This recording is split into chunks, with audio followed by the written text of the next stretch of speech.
Daily current news में अभी की खबर है, जारी हुई वार्षिक उद्योग सर्वेक्षण रिपोर्ट। हाल ही में वार्षिक उद्योग सर्वेक्षण यानी ASI ने साल 2020-21 और 2021-22 के लिए एक रिपोर्ट जारी की है।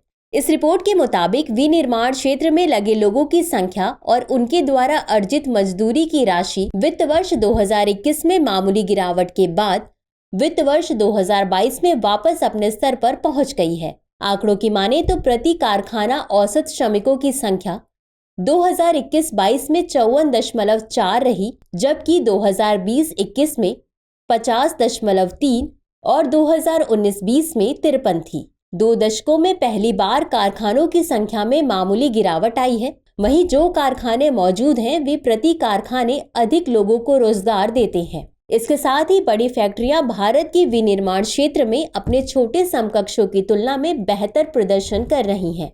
ये आंकड़े आवधिक श्रम बल सर्वेक्षण यानी PLFS में दिए गए डेटाबेस की पुष्टि करते हैं।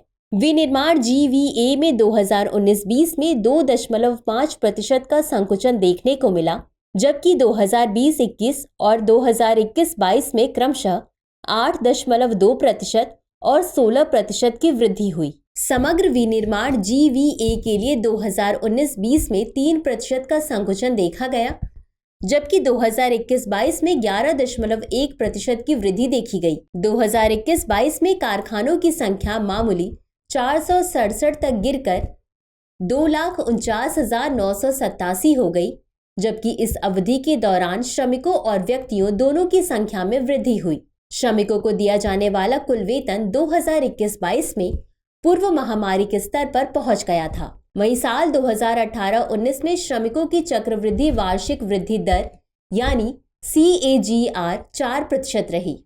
चलिए अब जानते हैं वार्षिक उद्योग सर्वेक्षण यानी ASI के बारे में।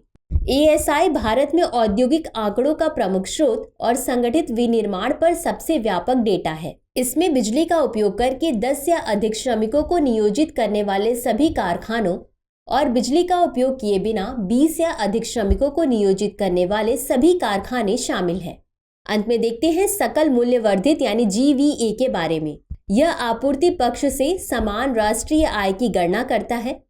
RBI के अनुसार किसी सेक्टर के GVA को आउटपुट के मूल्य से उसके मध्यस्थ इनपुट के मूल्य के रूप में परिभाषित किया जाता है।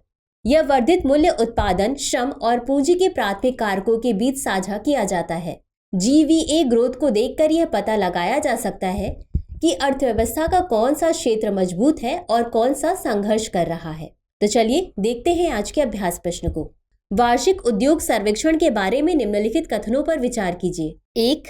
यह भारत में औद्योगिक आंकड़ों का प्रमुख स्रोत है। 2. यह संगठित विनिर्माण पर सबसे व्यापक डेटा है। उपर्युक्त में से कौन सा या कौन से कथन सही है या सही है? A केवल 1, B केवल 2, C 1 और 2 दोनों, D न तो 1 और न ही 2। इस प्रश्न का उत्तर कमेंट बॉक्स में जरूर दें। अभी के लिए बस इतना ही। शुक्रिया। डियर व्यूअर्स, अपने एग्जाम की तैयारी को और बेहतर करने के लिए हमारे चैनल को लाइक, शेयर और सब्सक्राइब करना न भूलें।